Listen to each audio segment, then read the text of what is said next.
오늘 말씀은 그래도 내 사랑이다 라는 제목으로 말씀 전하도록 하겠습니다. 여러분, 우리는 내 아이가 잘못하고 실수하면 나는 혼낼 수 있는데 옆 사람이 혼내면 화납니다. 그렇죠. 그래서 식당에 가서 아이들이 뭐 막 뛰어놀고 혹은 옆에 테이블에 있는 수저통을 막 뒤엎고 이러잖아요. 그러면 내가 그 아이를 직접 혼내면 안 됩니다. 싸움 납니다. 어떻게 해야 되냐? 그 부모에게 조용히 얘기하거나, 가장 지혜로운 방법은 종업원에게 얘기하는 겁니다. 그러면 종업원이 가서 부탁을 하겠지요. 만약에 내가 직접 혼내면 그게 혼내거나 가르치는 것 자체가 맞는 일인데 애들을 교육해야 되잖아요. 옳은 일인데 그것 때문에 그의 부모가 화가 나요. 그래서 싸움 납니다. 나는 내 아이를 혼낼 수 있지만 다른 사람이 내 아이를 혼내는 건 못 참습니다. 내 아이를 사랑하기 때문에 그렇습니다. 또 반대로 자녀가 그러니까 부모가 내 아이가 다 마음에 들지 않잖아요. 다 마음에 들어요? 네? 내 아이가 다 잘하는 건 아니잖아요. 물론 다 잘하는 여기 김영호 목사님 딸 같은 경우는 다 잘하지만 내 아이가 다 잘하는 건 아니거든요. 그런데 우리가 밖에 나가면 내 아이가 세상에서 제일 착하고 제일 똑똑하고 제일 잘하는 아이라고 말합니다. 내가 내 집에서 볼 때 얘 이런 건 좀 바꿨으면 좋겠는데, 이런 건 좀 고쳤으면 좋겠는데, 이런 건 좀 더 잘했으면 좋겠는데 하는 마음이 있어도 밖에 나가서 누구하고 얘기해 보면 내 아이가 제일 잘해요. 내 아이가 제일 똑똑하고 내 아이가 제일 착합니다. 이거 목사님들도 똑같아요. 목사님들이 모여가지고 두 가지 얘기합니다. 교회 얘기하고 집 얘기. 교회 얘기할 때는 더러운 목사님이 뭐 이렇게 기운이 떨어진 목사님이 계신데 아이 얘기할 때는요 전혀 안 그래요. 내 아이가 얼마나 잘나는지 그걸 다 얘기하거든요. 어떻게 해서든 내 아이를 자랑하는 게 부모님의 마음입니다. 더 나아가서 부모님의 마음은 나를 희생해서라도 아이가 잘 되기 원합니다. 엄마 아빠는 나를 희생해서라도 내 애가 잘 되길 원해요. 하나님의 사랑은 그보다 더하십니다. 우리를 사랑하신 하나님의 사랑은 바다보다 깊고 태산보다 높습니다. 그런 하나님께서 오늘 말씀에 보면 그 사랑하는 우리를 향하여 화를 내신 그런 부분이 나타나요. 스가랴 선자의 말을 빌리면 70년을 다른 나라의 속국이 되게 하셨다라는 겁니다. 오늘 말씀 12절에 여호와의 천사가 대답하여 이르되 만군의 여호와여 여호와께서 언제까지 예루살렘과 유다 성읍들을 불쌍히 여기지 아니하시려 하나이까 이를 노하신 지 70년이 되었나이다. 하나님 왜 이스라엘 백성들에게 화를 내셨습니까? 왜 지금도 화를 내십니까? 왜 70년 동안 화를 내십니까? 언제까지 화를 내실 겁니까? 이제 제발 노여움을 풀어주십시오 라는 거예요. 이런 기도에 대해서 하나님의 대답을 두고 스가랴 선자는 하나님께서 뭐라고 말씀하셨는가 하면 선한 말, 위로의 말을 해주셨다라고 말합니다. 그러니까 이후의 응답이 하나님의 선한 말, 하나님의 위로하시는 말씀이다라는 거예요. 13절에 보면 여호와께서 내게 말하는 천사에게 선한 말씀, 위로하는 말씀으로 대답하시더라. 여러분, 우리가 당한 고난이 아무리 길어도 우리는 절망할 수 있다 할지라도 그 고난 앞에서 하나님께 부르짖는 여러분 되기를 기도합니다. 하나님은 우리 부르짖음을 외면하지 않으십니다. 우리가 하나님을 찾으면 반드시 응답하십니다. 침묵하지 않으십니다. 우리가 하나님께 외칠 때 하나님께서는 언제나 사랑의 말씀, 위로의 말씀으로 우리에게 하나님의 뜻을 알려주십니다. 그런데 왜 70년 동안 이스라엘 백성이 고난을 당하게 하셨는가? 하나님이 왜 고난을 당하게 했는가 라는 걸 설명하시면서 그건 다 너희를 향한 내 사랑 때문이다 라고 말씀하셔요. 14절 보면 내게 말하는 천사가 내게 이르되 너는 외쳐 이르기를 만군의 여호와의 말씀에 내가 예루살렘을 위하여 시온을 위하여 크게 질투하며 라고 말씀합니다. 하나님이 우리를 사랑하시는데 우리를 사랑하는 건 두 가지 형태로 나타나요. 첫 번째가 질투하시는 거예요.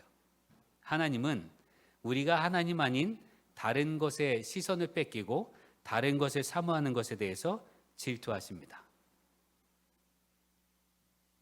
예루살렘과 시온을 위하여 크게 질투하였다는 말씀은 그만큼 사랑한다는 것을 표현하신 거예요. 하나님께서 그렇게 사랑하셨는데, 그렇게 사랑으로 돌봐줬는데 우상을 섬겨요.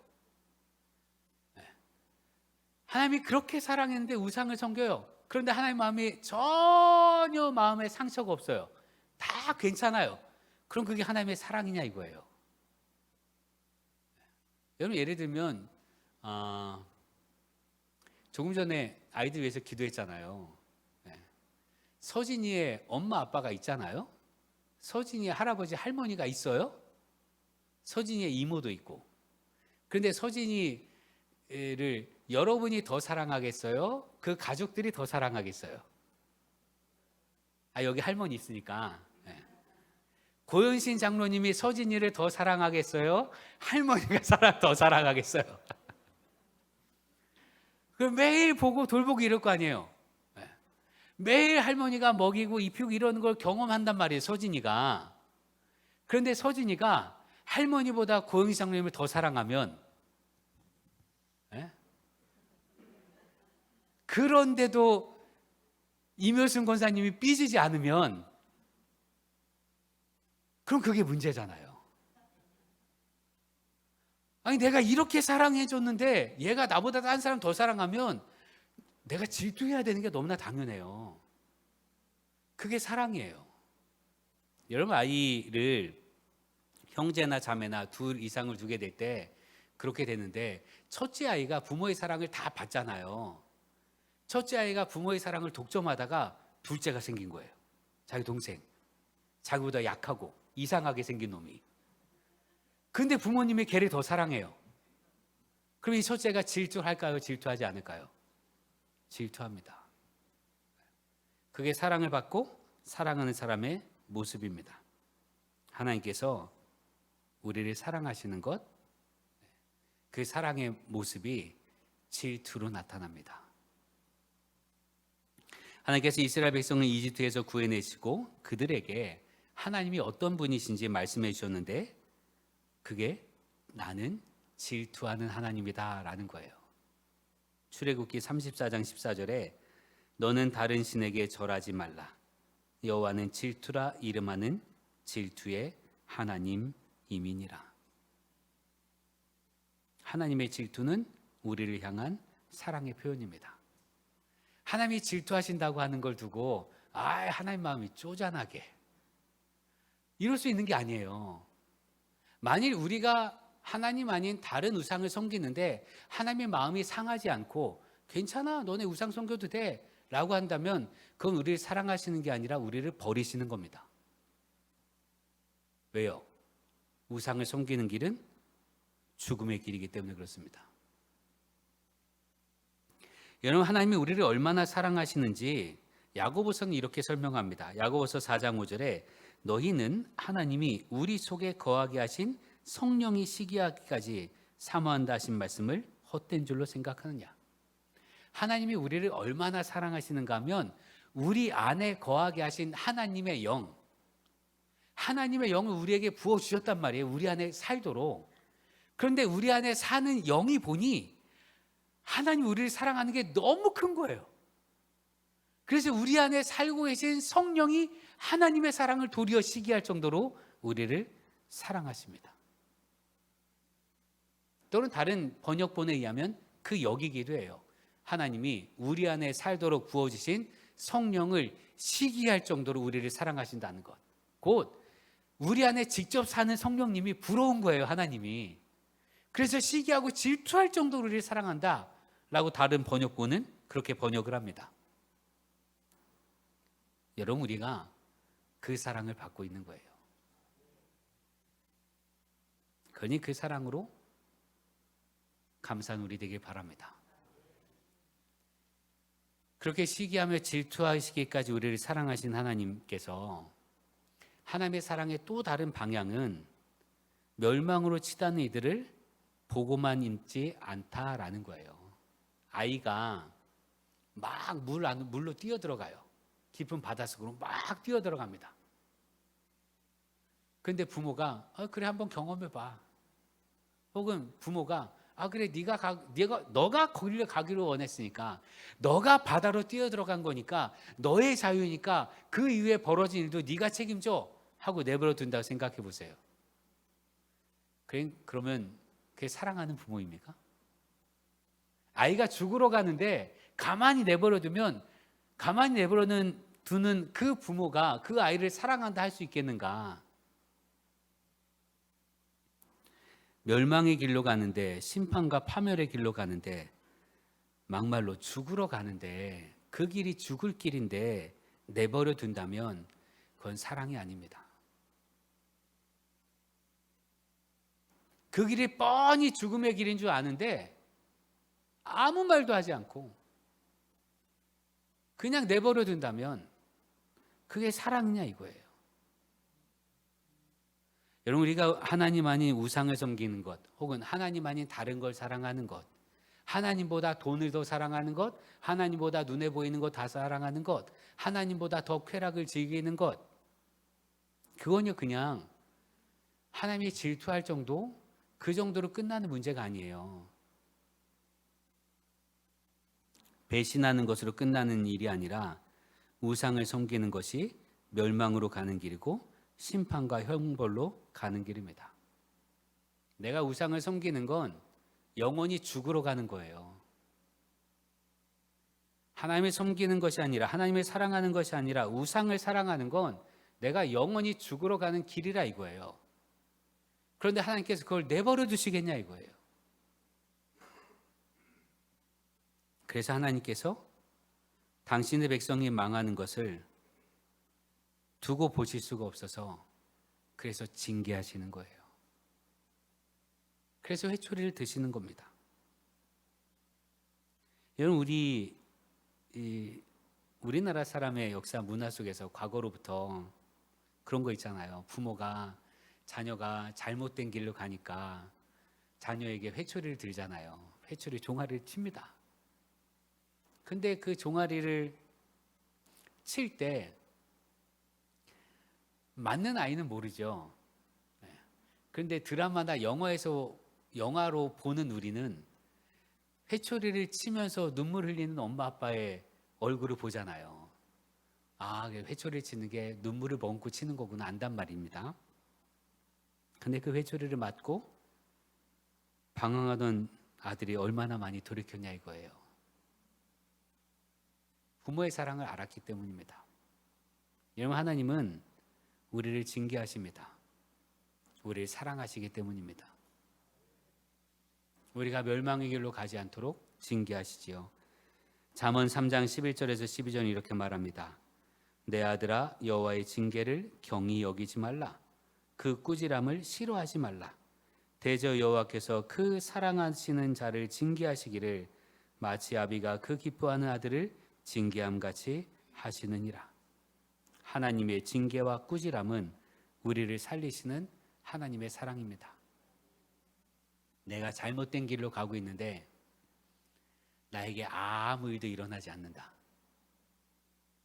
내가 잘못된 길로 가고 있는데 하나님께서도 말씀하지 않으시고 삶에 어떤 일도 없고 징계나 꾸지람이나 채찍이나 혹은 이런 것도 없고 그냥 평안하다. 그건 감사할 일이 아니라 가슴을 치고 땅을 칠 일입니다. 하나님을 떠났는데 아무 일도 벌어지지 않으면 하나님이 내버려 두고 있다는 거기 때문에 그래요.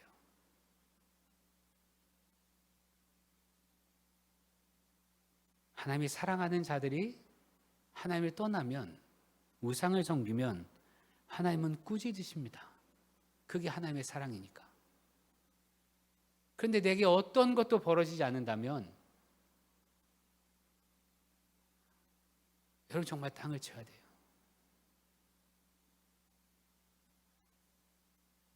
바라기는 우리를 향한 하나님의 사랑이 더러 나에게 징계의 모습으로 다가온다 할지라도 속상해하지 마시고, 그래서 도리어 감사합니다. 하나님 나를 안 버리셨네요. 그렇게 고백하고 주께 돌아오는 깨닫고 돌이키는 우리 되기를 기도합니다. 그런데 이 우리를 향한 하나님의 사랑이 질투로도 나타났고 징계하는 것으로도 나타났는데 15절의 말씀은 더 놀랍습니다. 얼마나 우리를 사랑하시는가 하면 15절 안일한 여러 나라들 때문에 심히 진노하나니 나는 조금 노하였거늘 그들은 힘을 내어 고난을 더하였습니다. 내가 내 백성을 징계했는데, 그러니까 바빌론의 포로가 됐단 말이에요. 그런데 하나님께서 원하시는 건 이 정도까지였을 거예요. 바빌론의 포로 생활을 하는데 하나님이 원하시는 건, 예를 들면 아침 6시에 일어나서 일하고 오후 4시까지 일 시키는 것, 이게 하나님이 원하시는 거였을 텐데 바빌론 사람들은 아침 6시에 일어나서 저녁 12시까지 일을 시키는 거예요. 더 심하게 괴롭히는 거예요. 그래서 하나님이 화나셨습니다. 15절 말씀에 심히 진노하나니 나는 조금 노하였거늘 그들은 힘을 내어 고난을 더하였습니다. 나는 조금 회초리를 들었는데, 이른바 나는 내 아이를 조금 혼냈는데 옆집 부모가 더 많이 혼내는 거예요. 그래서 화가 났다는 얘기입니다. 하나님께서 당신이 고난을 주시는 것보다 이방 민족의 괴롭힘이 더하게 화가 나셨습니다. 내 자녀이기에 내가 바른 길로 이끌기 위해서 징계를 내리는데 옆집 사람이 더 뭐라 하고 더 조롱하고 더 큰 소리로 뭐라 하면 참을 수 없는 것처럼 말이지요. 그래서 하나님께서 마음을 바꾸셨습니다. 내가 가만 보니 내가 내 아이를 징계하기 위해서 바빌론이라고 하는 나라를 사용했는데, 이 바빌론이 내 손 안에 있음에도 건방지게 자기가 세상의 모든 것을 가진 것처럼 마음대로 하는 거예요. 그래서 하나님이 마음을 바꾸셨어요. 내가 다시 예루살렘에 내 집을 세우겠노라. 16절에 그러므로 여호와가 이처럼 말하노라 내가 불쌍히 여김으로 예루살렘에 돌아왔은즉 내 집이 그 가운데 건축되리니 예루살렘 위에 먹줄이 쳐지리라. 만군의 여호와의 말이니라. 하나님의 집을 예루살렘에 다시 세우시겠다는 거예요. 이거 우리 눈으로 볼 수 있는 건 어떤 건가 하면 바빌론에 의해서 예루살렘 성전이 완전히 무너졌어요. 하나님의 집이라 했던, 내 눈과 관심이 늘 여기에 있다라고 말씀하셨던 그 집이, 너희가 내 집에서 기도하면 내가 반드시 응답해 주겠다고 하던 그 성전이 바빌론에 의해서 완전히 무너졌단 말이에요. 그런데 하나님께서 다시 마음을 돌이켜서 세우시겠다는 거예요. 다시 예루살렘에 하나님의 집을 내가 다시 세우겠다. 예루살렘에 내 집을 다시 세우겠다. 그렇게 해서 하나님의 사랑을 다시 이스라엘 백성들에게 펼치겠다라고 말씀하십니다. 이어서 말씀하는 17절에 그가 다시 외쳐 이르기를 만군의 여호와의 말씀에 나의 성읍들이 넘치도록 다시 풍부할 것이라. 여호와가 다시 시온을 위로하며 다시 예루살렘을 택하리라 하라 하니라. 다시 외쳐 이르기를 다시 시온을 위로하며 다시 예루살렘을 택하리라. 다시라는 말은 뭡니까? 예전에 그런 일이 있었다는 거잖아요. 예전에 어떤 일이 있었습니까? 풍부함이 있었습니다. 하나님의 보호하심 속에 잘 살았습니다. 그때처럼 다시 회복시켜 주겠다. 이게 하나님의 말씀입니다. 이미 경험한 것을 회복시켜 주겠다라고 말씀하십니다. 하나님 안에서 누렸던 행복을 회복시켜 주겠다라고 말씀하십니다. 하나님께서 회복시켜 주겠다고 하셨는데 하나님 안에서 기뻐했던 것, 하나님 안에서 즐거워했던 것, 하나님 안에서 행복했던 것, 그 모든 것이에요. 그 모든 것을 우리에게 회복시켜 주겠다라고 말씀하셨습니다. 누구에게요? 17절에 나의 성읍들이 넘치도록. 나의 성읍입니다. 나의 성읍. 그런데 이스라엘 백성들이 이때 어떤 상태였는가? 우상을 섬겨서 하나님께 징벌을 받고 포로가 된 상황이잖아요. 그러니까 죄 짓고 벌 받고 있는 상태예요. 그럼에도 불구하고 하나님께서 그래도 너희는 내 사랑이다라고 말씀하시는 거예요. 그래도 너희는 내 백성이라 말씀하시는 겁니다. 저는 성경 말씀 가운데 하나님의 이런 표현이 참 좋습니다. 내 백성이다. 내 아이다. 너는 내 사람이다. 예레미야 31장 20절에 보면 에브라임은 나의 사랑하는 아들이다. 하나님 말씀하시는 너는 내 사랑하는 아들이다. 이사야 43장 1절에 내가 너를 지명하여 불렀나니 너는 내 것이라. 하나님 말씀하시는 넌 내 거야. 시편 2편 7절에 너는 내 아들이라 오늘 내가 너를 낳았도다. 여러분 우리는요 그냥 그렇게 태어나서 그냥 그렇게 사는 존재가 아닙니다. 하나님께서 세상을 만드셨잖아요. 많은 것 만드셨잖아요. 많은 것 만든 게 그냥 그 자리에 있잖아요. 그리고 그냥 살잖아요. 우리는 그런 존재가 아니에요. 하나님께서 내 아들이라, 내 것이다, 내 딸이다 하시며 우리를 특별히 사랑하는 사람들임을 믿으시길 바랍니다. 하나님께 지금 우리를 그렇게 말씀하시는 거예요. 딸아, 아들아 힘들었지? 그러나 염려 마라. 넌 내 아이니까 내가 너 지켜줄게. 내가 다시 세상을 움직여서라도 세상의 측량줄을 다시 긋고 다시 짓는다 할지라도 내가 너를 지켜줄 거야. 우리는 그렇게 하나님의 보호하신 가운데 있습니다. 여러분 더러는 그렇게 얘기할 수 있을 것 같아요. 오늘 읽은 말씀 12절 말씀처럼 하나님 70년이나 됐습니다 라는 말 왜 이렇게 오래 걸렸어요? 너무 오래지 않아요? 혹은 이스라엘 백성을 하나님께서 이집트에서 구해내셨는데 400년 만에 구해내셨어요. 그럼 400년 만에 구해내셨으면 400년 동안 포로 생활하고 힘들었는데 하나님 너무 무관심한 거 아니에요? 무책임한 거 아니에요? 하나님 사랑이 없는 거 아니에요? 라고 말할 수 있겠으나 이스라엘 백성이 400년 동안 하나님을 부르지 않았으니까 하나님이 구원하지 않으신 거예요. 만일 그 전에 그들이 하나님을 찾았다면 하나님께서 구원해 주셨을 겁니다. 더 나가서 400년이라고 하면 우리 생각엔 희망이 없잖아요. 가능성이 없는 시간대잖아요. 400년이 지나면 한 세대가 30년이고 여러분 3살 버릇이 80까지 간다고 하는데 3년, 10년 뭐 이러면 그냥 몸에 딱 뵐 텐데 그 문화도 30년 동안 지속되면 그 문화가 그냥 정착되잖아요. 그냥 다 그렇게 살잖아요. 그래서 포기할 법한데 하나님께서는 그것이 아무리 길어 400년이 됐건 70년이 됐건 36년이 됐건 어떤 시간이라 할지라도 하나님 손길이 닿으면 바뀌는 줄 믿으시기 바랍니다.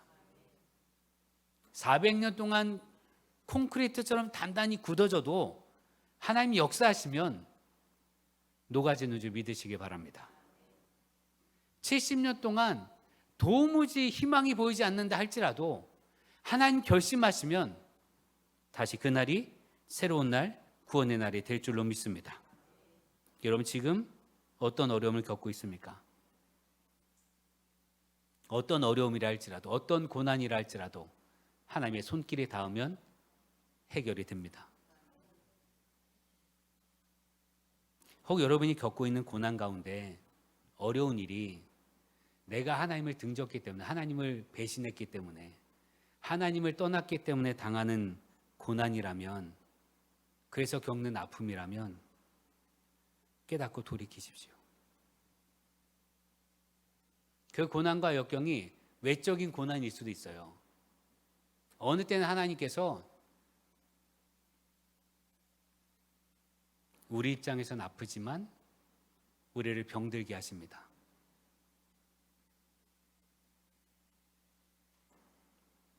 예수님 말씀하신 것처럼 만일 너희가 한 손이 죄를 짓거든 그 한 손을 자르라. 한 손이 없이 천국에 가는 게 낫지 두 손을 가지고 지옥 가는 게 얼마나 아픈 일인가라는 말씀이에요. 만일 너희 한 눈이 죄를 짓거든 그 눈을 뽑으라. 두 눈을 가지고 지옥에 가는 것보다 한 눈으로 천국에 가는 것이 나으니라. 그래서 하나님께서는 더러 우리 입장에서는 아프지만 우리를 병들게 하십니다. 돌이키게 하라고. 우리 입장에서는 아프지만 하나님 더러 내 사업이 잘 안 되게 하십니다. 돌이키게 하려고. 우리 입장에서는 아프지만 하나님께서는 더러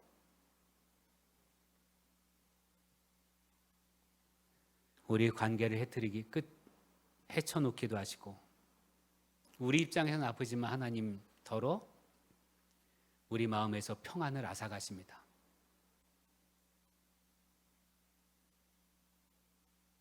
그러면 돌이키십시오.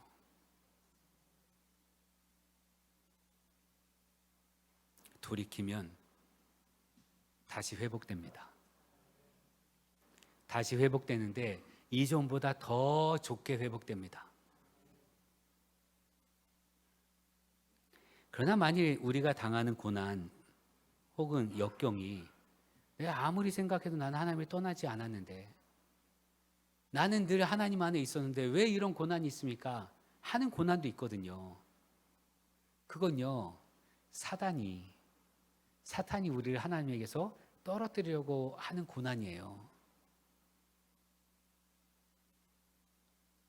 그럴 경우엔 하나님께서 사단을 결박시키십니다. 내 아이를 건들지 말라 하시며 우리를 보호하십니다. 그러니 염려하지 마십시오. 두려워하지 마십시오. 하나님께서 우리를 지켜주십니다. 하나님은 우리가 무너지거나 멸망으로 가지 않도록 막아주시는데 단호하십니다.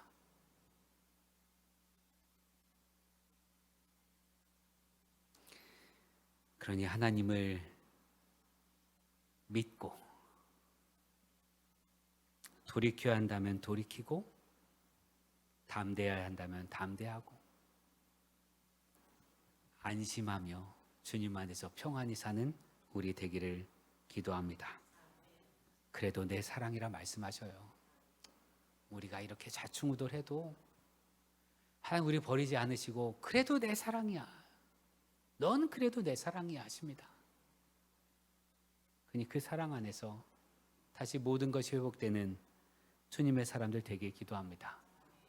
지금 우리는 우리를 불쌍히 여기시고 다시 회복시키시고 다시 세우시는 하나님이 너무나 필요합니다. 기도하겠습니다.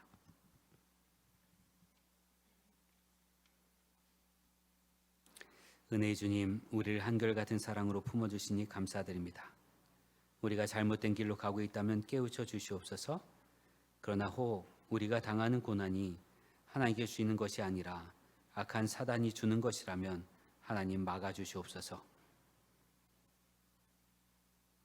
우리를 지켜주시옵소서. 그래서 하나님 안에서 안전하게 하여 주옵소서. 예수님의 이름으로 기도합니다.